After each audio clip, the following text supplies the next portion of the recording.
रामपुर नामक गांव में अनिल अपनी पत्नी सुप्रिया के साथ रहता था, पर दोनों पति पत्नी के जीवन में कोई संतान नहीं थी। अनिल और सुप्रिया इस बात को लेकर अक्सर दुखी हो जाया करते थे। अनिल चाय की एक छोटी सी दुकान चलाता था, जिससे अपनी पत्नी के साथ अपना जीवन गुजर बसर करता था। आज चाय ज्यादा बिकी है, कमाई भी ज्यादा हुई है। ये लो, तुम्हारे लिए मिठाई लेकर आया हूँ, मुंह मीठा कर लो। कितना अच्छा लगता है जब खुशी से कोई घर पे मीठा मीठा लेकर आता है। बचपन में जब पिताजी मिठाई लेकर आते थे तो मैं खुशी से उछलने लगती थी। आज अगर हमारी भी कोई संतान होती तो इस मिठाई की मिठास 2 गुनी हो जाती। सुप्रिया, दुखी नहीं होती। शायद भगवान की यही मर्जी है कि हम बेऔलाद रहे। हमें इस सच को कबूल करके अपनी जिंदगी में अब आगे बढ़ना चाहिए। हाँ, आप ठीक कह रहे हैं। इस जन्म में शायद हमारा निर्वंश रहना ही लिखा है। अब नियति को कौन भला बदल सकता है। बैठिए आप, मैं आपके लिए खाना लगाती हूँ। अनिल अपनी चाय की दुकान में आने वाले लोगों के साथ उनकी हर खुशियों में शामिल हो जाया करता था। अरे अनिल भैया, एक कड़क चाय पिलाओ, आज एक बड़ी खुशखबरी लेकर आया हूँ। अरे वाह बाबूजी, वाह। खुशखबरी शब्द से कितनी खुशी मिलती है, आपको मालूम है? चलिए अब जल्दी से बता दीजिए। ये लीजिए आपकी कड़क चाय। आज हमारी बिटिया पूरे कक्षा में अव्वल आई है। मास्टरनी जी ने उसे पुरस्कार दिया है। अरे वाह वाह वाह बाबूजी, वाह। इसी खुशी में ये कड़क चाय आज मेरी तरफ से। हाँ। और इस चाय के पैसे से बिटिया का मुंह मीठा करवा दीजिएगा। अरे नहीं नहीं अनिल भैया, ये रखो तुम अपने चाय के पैसे। हम बिटिया के लिए बर्फी लेते जाएंगे और कहेंगे कि तुम्हारे अनिल काका ने भिजवाए हैं। ये तो आपका बड़प्पन है बाबूजी। अनिल की चाय की दुकान में उसके पड़ोस में रहने वाला सुनील अक्सर आया करता था। समझ नहीं आता ये अनिल इतना खुश कैसे रह लेता है। लोग भी इसे इतना पसंद क्यों करते हैं। उसकी तो ना कोई संतान है, ना कोई हैसियत, वह भी तो एक मामूली चाय वाला ही है। वो अनिल से बहुत ही ईर्ष्या करता था। हाँ, और चाय लाओ बाबूजी। हाँ? नहीं नहीं, रहने दो। तुम्हारी ये पानी वाली चाय अब दोबारा नहीं पी पाऊंगा। दिन का दूसरा पहर चल रहा था। दुकान बंद करने का समय हो चला था। तभी अनिल ने देखा कि उसकी दुकान के सामने लगे बरगद के नीचे एक बच्ची काफी देर से दुकान की तरफ टकटकी निगाहों से देख रही थी। उस बच्ची की उम्र करीब 12 साल की होगी। अनिल बच्ची के पास जाकर पूछताछ करता है। अरे अरे बेटा, क्या नाम है तुम्हारा? क्या हुआ? हा? मेरा नाम पिंकी है। हाँ, तो यहाँ क्यों खड़ी हो पिंकी बेटा? रास्ता भटक गई हो क्या? अरे अरे अरे अरे नहीं बेटा, नहीं, ऐसे नहीं रोते। तुम्हें भूख लगी है क्या? कुछ खाओगी? अच्छा अच्छा, ठीक है ठीक है ठीक है बेटा। पिंकी कोई जवाब नहीं देती। वो चुपचाप खड़ी होकर रोने लगती है। अरे रो नहीं, ठीक है, चलो तुम्हें अपने घर लेकर चलता हूँ। वहाँ पर काकी है जो तुम्हें खाना खिलाएगी। पिंकी हल्की सी मुस्कान के साथ अनिल के साथ उसके घर चलने को तैयार हो जाती है। पता नहीं सुप्रिया कुछ बोल नहीं रही है। ये बस इतना बताई है कि इसका नाम पिंकी है और इसे भूख लगी है। देखो जल्दी से इसे कुछ खिला दो पहले। हाँ, उसके बाद पूछकर देखो, शायद कुछ बता दे। ठीक है? पिंकी को देखते ही सुप्रिया के अंदर की सारी ममता उफन पड़ी। अच्छा ठीक है, मैं अभी इसके लिए खाना लगा कर ले आती हूँ। वो बड़ी ही प्यार से अपने हाथों से पिंकी को खाना खिला रही थी। पिंकी भी सुप्रिया के हाथों से खुशी खुशी खाना खा रही थी। खाना कैसा बना है पिंकी बेटा? खाना बहुत अच्छा बना है। मुझे पहली बार इतने प्यार से कोई खाना खिला रहा है। अच्छा, अच्छे से खा लो पिंकी बेटा। मुझे ऐसा लग रहा है जैसे मेरी माँ मुझे खाना खिला रही है। पिंकी की बात सुनकर सुप्रिया की आंखों से अपने आप आंसू बहने लगे। अच्छा पिंकी बेटा, ये बताओ तुम यहाँ कैसे आ गई हो? तुम्हारा घर कहाँ है जहाँ तुम्हारे माँ पिताजी रहते हैं? पिंकी फिर से चुप हो जाती है और रोने लगती है। बच्चे रोते नहीं हैं बेटा, बताओ क्या बात है? बस पलट गई और माँ पिताजी मर गए। मैं मामा मामी के घर से भाग कर आई हूँ।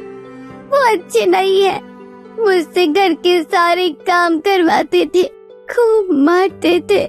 मेरे मरे हुए माँ पिताजी को गंदी गंदी गालियाँ भी देते थे। अरे नहीं पिंकी बेटा, ऐसे नहीं रोते हैं, चुप हो जाओ बेटा। मुझे फिर से बाहर नहीं जाना है, मामा मामी गंदे हैं। पिंकी की बात को सुनकर सुप्रिया इस बारे में अनिल से बात करती है। लग रहा है इस बच्ची को भगवान ने अपनी संतानों के लिए ही भेजा है, हमें इसे रख लेना चाहिए।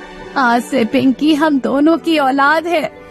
नहीं सुप्रिया, किसी और के घर की बच्ची को हम कैसे अपना सकते हैं? मैं इस बच्ची को उसके घर छोड़ कर आता हूँ।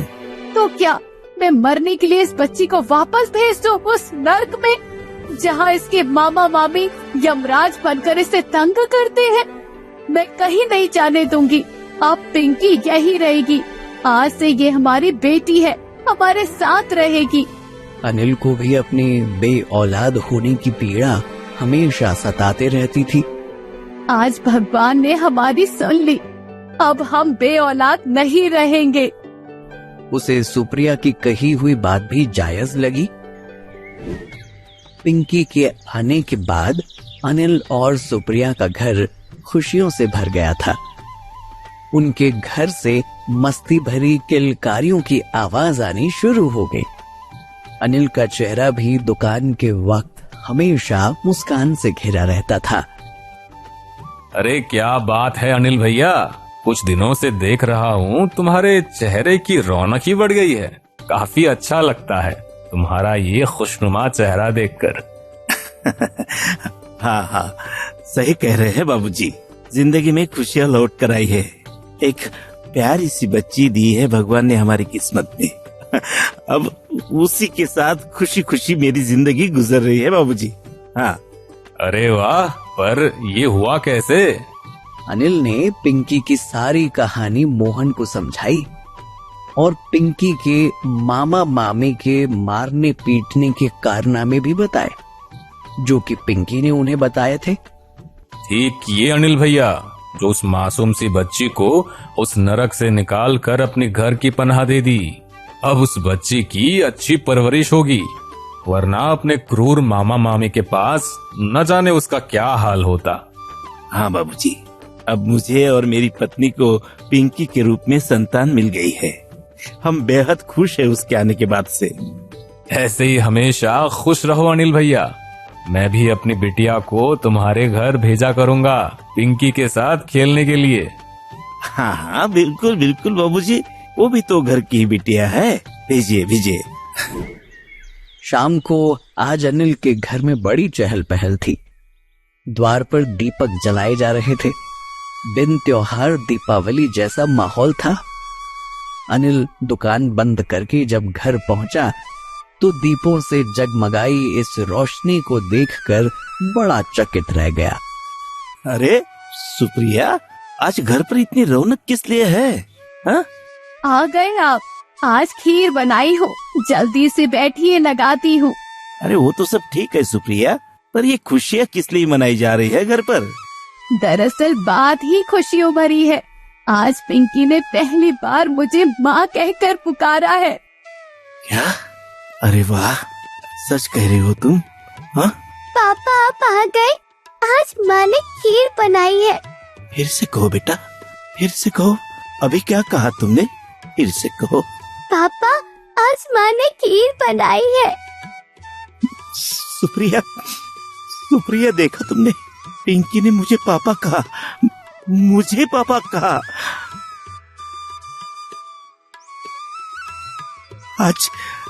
आज हमारे जीवन से निसंतान होने का सुख मिट चुका है सुप्रिया। हमारी पिंकी हमें माँ पापा कहकर पुकार रही है। सुप्रिया, मुझे पापा कहा। पड़ोस में रहने वाले सुनील को अनिल के घर की ये रौनक देखी नहीं जा रही थी। एक बच्ची क्या आ गई, वो चाय वाला दिवाली मनाने लग गया, खुशियां मनाने लग गया। अभी इसका होश ठिकाने लगाता हूँ। सुनील ने घर पर रखे टेलीफोन से 100 नंबर डायल कर दिया। श्रीमान दरोगा साहब, हमारे पड़ोस में रहने वाला अनिल पता नहीं किसकी बच्ची को अपने घर उठा लाया है, उसे पालने लग गया है, जरा देखिए उसको। सुनील ने दरोगा को फोन लगाकर सारी बातें कुछ ऐसे बताई कि मानो अनिल ने पिंकी को अगवा करके कैद कर लिया हो। अब इनके होश ठिकाने लगेंगे, अब देखता हूँ कब तक खुश रहते हैं। सुबह सुबह ही अनिल के घर के दरवाजे पर दस्तक हुई। दरवाजा अनिल ने खोला। अरे दरोगा जी, आप यहाँ कैसे? हमें सूचना मिली है कि आपने किसी बच्ची को अपने घर में बिना उसके परिवार की मर्जी के रखा हुआ है। हाँ, पर दरोगा जी, पिंकी तो हमारे साथ ही रहना चाहती है। अभी कल ही उसने मुझे और मेरी पत्नी को माँ पापा बोलना शुरू किया। हाँ, ऐसा नहीं होता है। वो बच्ची अभी बालिग नहीं है, उसकी मर्जी की कोई मान्यता नहीं। कानूनन हमें उस बच्ची को उसके असली परिवार तक लेकर जाना होगा। नहीं दरोगा जी, नहीं दरोगा जी, ऐसा मत कीजिए। नहीं। मैं मेरी पिंकी को कहीं नहीं जाने दूंगी। वो हमारी बेटी है। भगवान के लिए हमारी खुशियाँ मत छीनिए दरोगा जी। हम आपकी भावनाओं की कद्र करते हैं, पर माफी चाहेंगे। पिंकी बोलो ना बेटा, तुम्हें कहीं नहीं जाना। देखो दरोगा जी, तुम्हें ले जाने के लिए आए हैं। मुझे कहीं नहीं जाना, मुझे यही माँ पापा के साथ रहना है।